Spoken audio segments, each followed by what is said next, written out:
S'instruire n'est pas censé être ennuyant. Enfin, j'espère. Que vous soyez un étudiant en médecine qui est à la recherche de supports vidéo pour ses cours, ou toute personne qui désire s'instruire sur un sujet médical, vous êtes au bon endroit. Je vous propose une vidéo longue, détaillée, que je conseille aux étudiants qui ont malheureusement zappé leurs cours. Et pour ceux qui veulent juste avoir une idée superficielle sur le sujet avant d'assister, ou bien juste en tant que culture générale, vous aurez en description le lien vers une vidéo résumée. Sur ce, Dr Ethno vous souhaite un bon visionnage, et je donne la parole à Ethno du futur. Assalamu alaikum. Nous revoilà pour une autre vidéo sur l'hypertension. Cette fois, c'est pour parler des situations où on perd le contrôle des chiffres tensionnels, au point où on doit agir en urgence. N'hésitez pas à liker la vidéo, me donner votre avis en commentaire et la partager autour de vous. Trêve de blabla. Commençons tout de suite. Il est important de signaler que ce qu'on craint, c'est l'urgence hypertensive, et non pas le pic hypertensif. En anglais, on peut confondre les deux. La situation grave, c'est hypertensive emergency, et le pic hypertensif est appelé hypertensive urgency. C'était juste une information comme ça pour se la péter. Ne vous précipitez pas, je vais vous donner la différence entre ces deux entités tout de suite.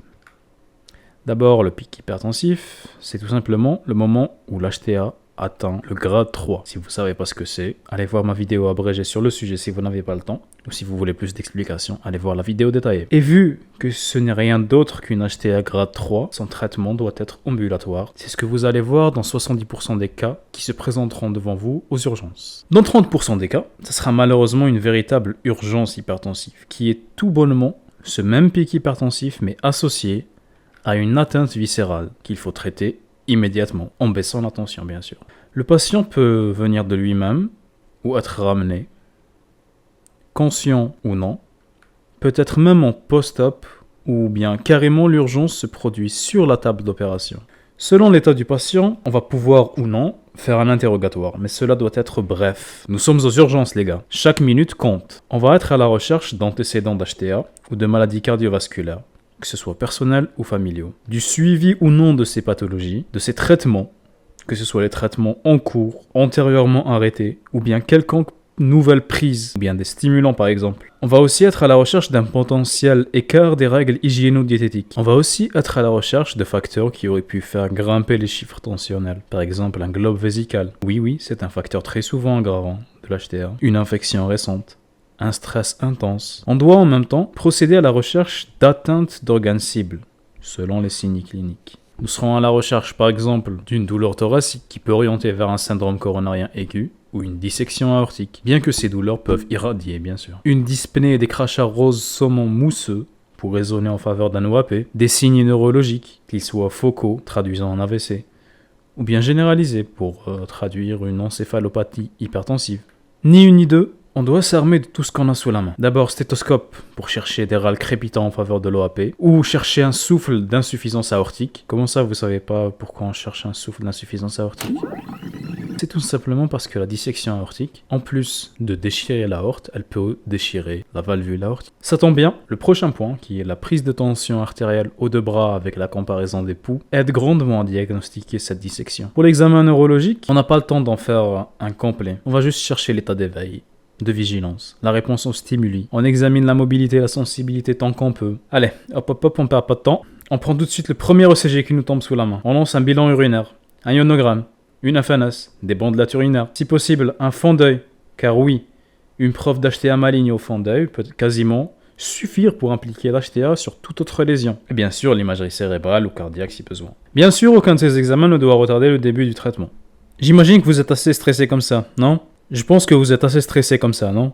On va prendre une petite pause, loin de tout ce chaos, pour vous expliquer les mécanismes de ces atteintes. D'abord, l'insuffisance cardiaque, ce n'est que le reflet de l'incapacité du cœur à vaincre la pression qui grimpe en flèche, donc augmentation de la post-charge. Vous connaissez la chanson ? Pression qui va retentir sur les capillaires pulmonaires qui sont déjà très fragiles à cause de l'HTA, causant ainsi un œdème interstitiel puis alvéolaire. Pour la dissection aortique, c'est une injection de sang tellement forte qu'en butant contre l'aorte qui est déjà fragile et rigidifiée, elle va créer une brèche entre l'intima et la média, créant ainsi une sorte de tuyau à l'intérieur du tuyau, une déchirure quoi. Cette brèche va bien sûr s'aggraver plus la pression augmente, et c'est un peu le même principe que l'AVC hémorragique, sauf que dans ce cas-là c'est des artères cérébrales. Pour ce qui est de l'AVC ischémique, rien de nouveau, rupture de plaque et bouchage des artères. C'est la même chose pour ce qui est du syndrome coronarien aigu. L'insuffisance rénale par contre, c'est une conséquence directe de l'HTA. Augmentation de la pression, vasoconstriction, baisse de la perfusion, ischémie. Pour ce qui est de l'encéphalopathie hypertensive, c'est un peu nouveau pour vous. Pourquoi? Car les artères cérébrales, quand il y a une hausse de tension, elles se contractent pour garder un volume intracrânien constant. Mais à de telles valeurs tensionnelles, l'endothélium vasculaire abandonne et il se dilate. Il y aura donc augmentation du volume intracrânien, hypertension intracrânienne, des œdèmes diffus, peut-être même des hémorragies, donnant des signes assez diffus, assez vastes. On a aussi la microangiopathie thrombotique. C'est une anémie hémolytique aiguë, où d'abord la vasoconstriction est à son max, à cause de l'angiotensine, qui va elle-même stimuler la coagulation, qui est déjà activée plus ou moins à cause des dégâts de l'HTA sur les vaisseaux. Cette coagulation avec la vasoconstriction va faire en sorte que les globules rouges vont être pris au piège dans les mailles de la fibrine. Elles n'auront plus où passer. Elles seront hémolysées, broyées, découpées en morceaux, qu'on appelle schizocytes. Vu que j'ai parlé de la coagulation intravasculaire disséminée, c'est la consommation excessive des plaquettes et des facteurs de coagulation. Ça crée un état thrombogène un peu partout, mais aussi hémorragique. On ne saura plus où donner de la tête. La prééclampsie, et comme je l'ai dit dans la vidéo principale sur l'HTA, une hypertension qui survient à partir de 16 semaines d'aménorrhée. Elle est accompagnée d'une protéinurie atteignant les 0,3 g par jour. Par contre, si cette protéinurie dépasse les 5 g avec un HELP syndrome, ASAT 3 fois la normale, thrombopénie massive, là on peut être sûr que les reins ont fermé boutique, qui va causer des convulsions, définissant ainsi l'éclampsie. Tiens, la pause est finie. Il est temps de retourner au champ de bataille. Allez, à l'attaque. Sans perdre de temps, on envoie le patient en soins intensifs pour une surveillance rapprochée, surtout de sa tension artérielle, chaque 2 minutes. On n'a pas le temps d'attendre que les comprimés fassent effet, donc il faut que le traitement soit par voie intraveineuse. Sa durée d'action doit être rapide, mais aussi à action courte. Il ne faut pas que l'effet ne tarde trop, pour pouvoir ajuster les doses selon le besoin et la réponse.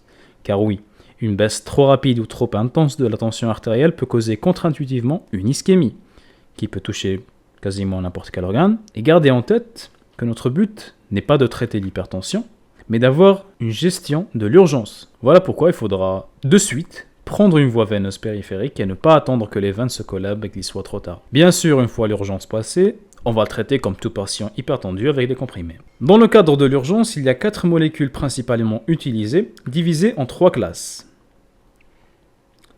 D'abord, les inhibiteurs calciques. Le nicardipine, aussi appelé Loxane, c'est un inhibiteur calcique qui valide le critère de rapidité. Mais malheureusement, sa durée d'action est assez longue, 1 heure environ. Il s'administre, notez bien, par seringue électrique, d'abord 5 mg, puis 2,5 mg chaque 5 minutes jusqu'à atteindre la tension souhaitée. Et bien sûr, en ne dépassant pas les 15 mg pendant 1 heure. Nous avons ensuite les bêta-bloquants. Le labetalol, un alpha-bêta-bloquant qui, comme le médicament précédent, valide le critère de rapidité, mais sa demi-vie est de 3 heures environ.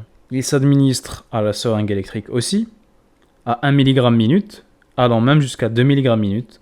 On a aussi un autre bêta-bloquant, cette fois cardiosélectif, l'esmolol. Celui-là coche les 2 cases. Il est rapide et bref, environ 20 minutes, son effet se dissipe. D'abord, on administre un bolus.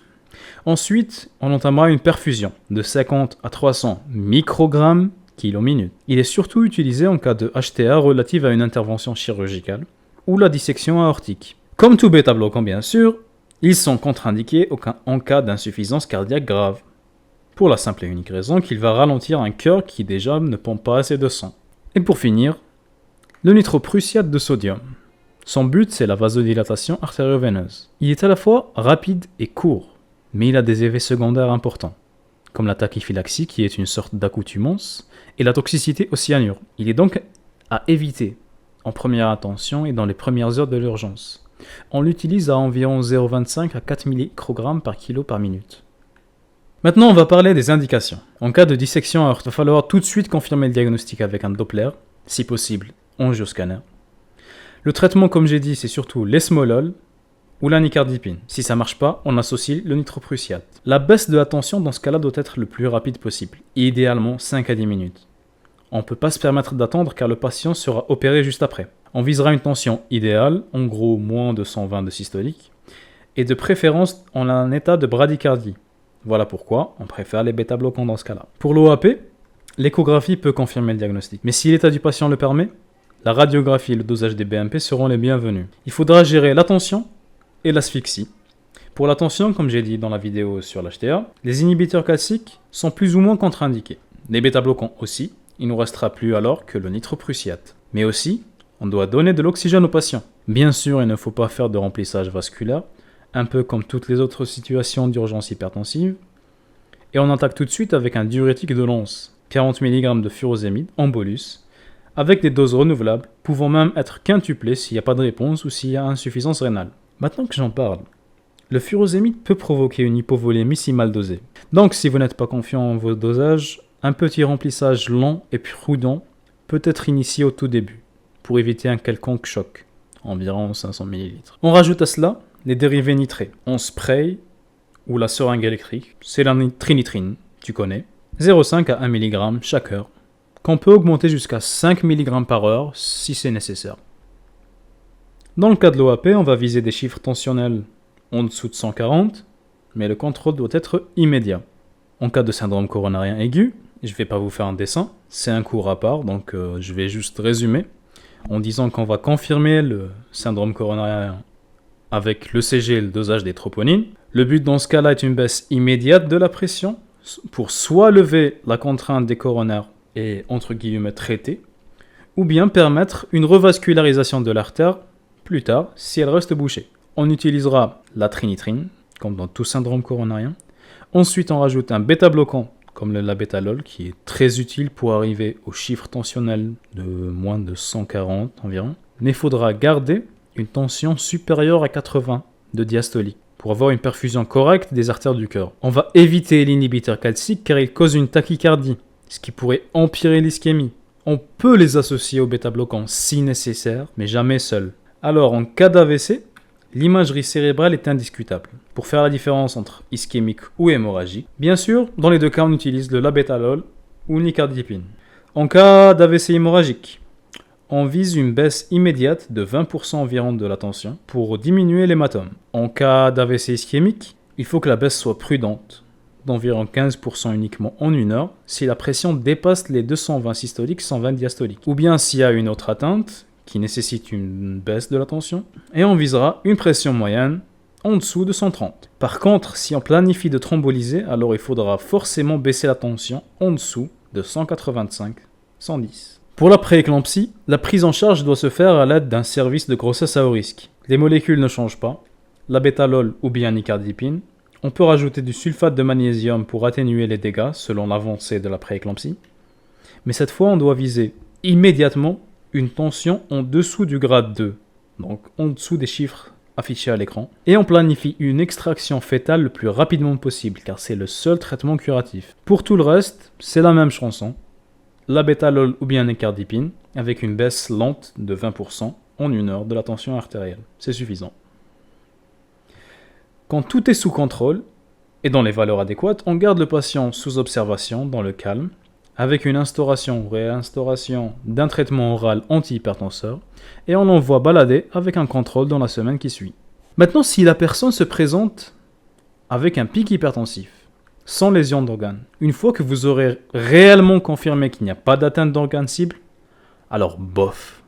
Vous avez le temps de prendre un café, jouer à la play, en gros vous êtes à l'aise. Vous pourrez rechercher la cause de la décompensation, les signes cliniques non spécifiques de l'HTA, faire un bilan initial si besoin. Le but sera plutôt de calmer le patient en le mettant au repos 30 minutes environ, d'éliminer un facteur favorisant comme la douleur, le globe vésical, le stress. Puis, si cela ne suffit pas, on débute un traitement oral à base de captopril, inhibiteur de l'enzyme de conversion, et nicardipine.